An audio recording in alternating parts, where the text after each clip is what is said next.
কথা দিচ্ছি, আমরা আপনাদেরকে আহ্বান জানাচ্ছি, সেই দিন আপনারা যা বুঝেন আপনারা স্পষ্ট কণ্ঠে বলবেন, মুক্ত হাতে লিখবেন, আমাদের তীর্যক সমালোচনা করবেন এবং দেশাত্মবোধ নিয়ে আপনারা আলোচনা করবেন। আমরা সেই আলোচনাকে আমরা আহ্বান জানাই, আমরা ওয়েলকাম করি।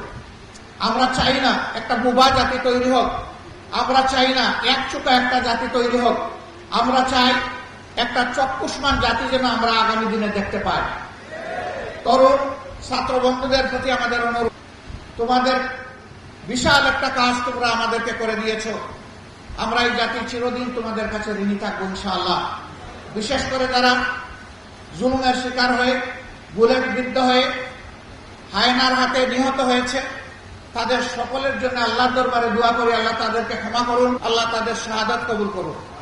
যারা বেঁচে আছে আল্লাহ তাআলা তাদেরকে সুস্থতার নিয়ামত দান করুন।